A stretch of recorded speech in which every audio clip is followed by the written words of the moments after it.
Yeah, too many freckles here, too. That's not it.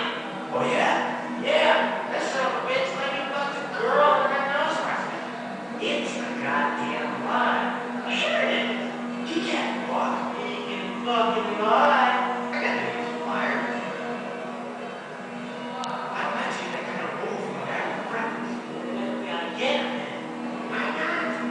Let's do it.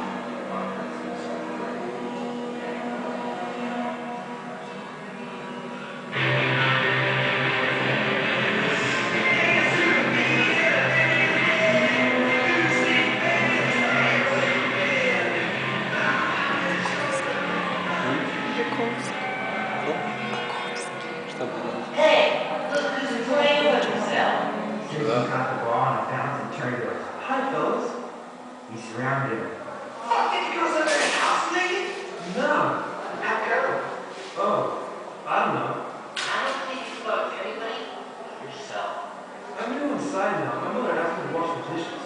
Your mother has dishes up her pussy. You laugh. You're moving closer to Simpson. Something shot a hard right to his belly. He doubled over, pulling his gut.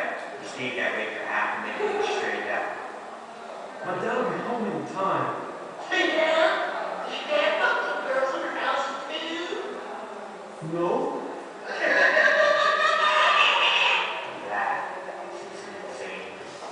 Look at those freckles! Each time he fucks a little girl into her house, he gets a new freckle. Simpson didn't say anything, he just began to get more and more frightened. I got a sister. How do I know you won't try to fuck my sister on this house? I never do that, Pop. You got my promise. Yeah? Yeah, I mean it. Well, here's one just so you don't. Hash shot a hard right to Simpson's belly. Simpson doubled over again. Hash reached down, grabbed a handful of dirt, and shoved it down the neck of Simpson's shirt. Simpson straightened up. He had tears in his eyes. Sissy. Let me come, fellas, please. Go where? Want to hide in your mother's stupid? Will you just fall out of her pussy? You never fucked anybody.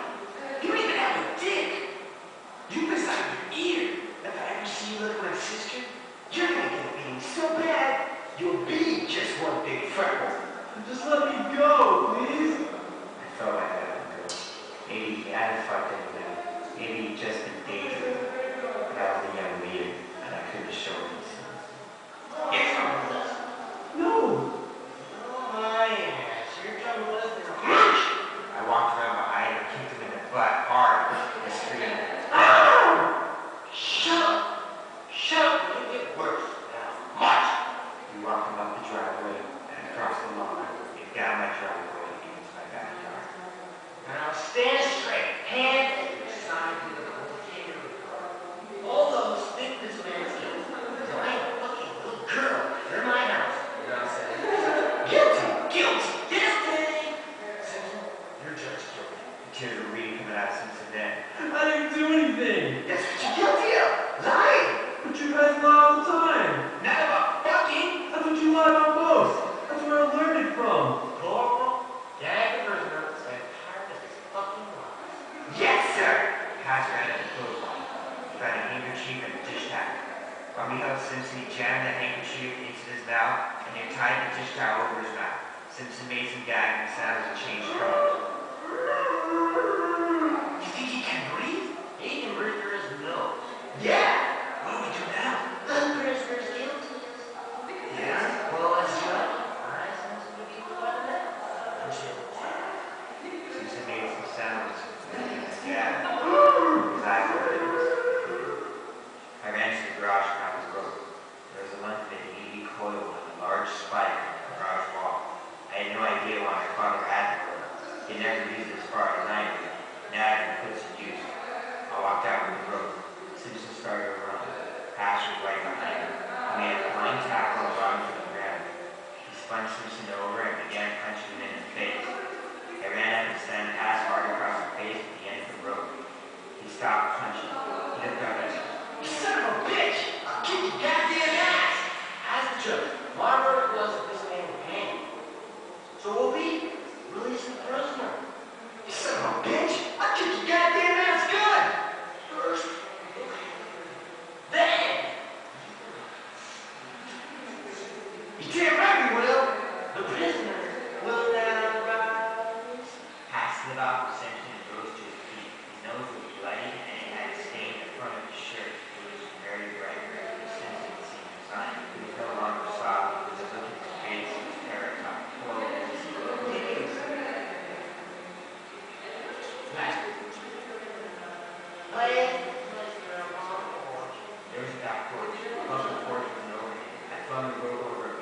both of these guys cut up Simpson's face. I didn't want to go on with it any longer. I figured Simpson had suffered enough, but I was the leader, and I was going to have to fight Haas afterwards and actually show my weakness. Maybe we should. This man is guilty. Right! Let him hang! Look, he's pissed himself. Sure enough, there was a dark stain in front of Simpson's hands and he was spreading. No guts. I placed the noose over Simpson's head. I yanked on the rope and lifted Simpson up on his toes. Then I took the other end of the rope and tied it to a faucet on the side of the house. I knotted the rope tight and yelled, Let's get the fuck out of here. We looked at Simpson hanging on tiptoe. He was spinning around ever so slightly and he looked ghetto. I started running. Morgan and Hatch and I we ran up the drive and then Morgan split for his place and Haas split for his. I realized I had no place to go.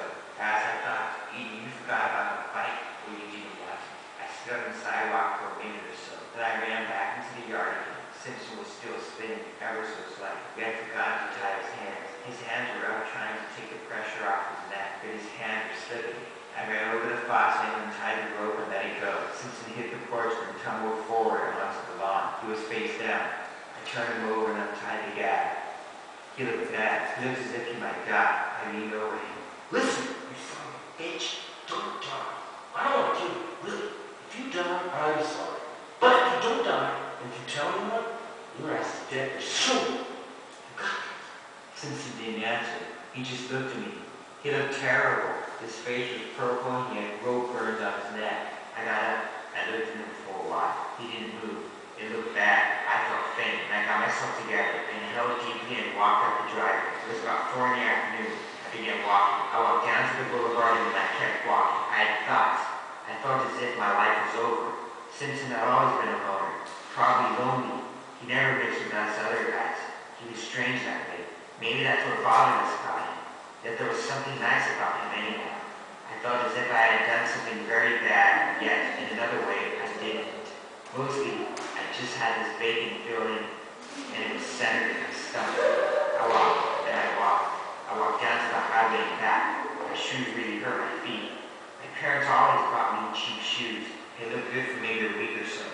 Then the leather cracked and the nails started coming through the soles. I kept walking anyhow. When I got back to the driveway, it was almost evening. I walked slowly down the driveway and into the backyard. Simpson wasn't there. Maybe he was dead. Maybe he was somewhere else. I looked around. My father's face was framed in the screen door. Come in here.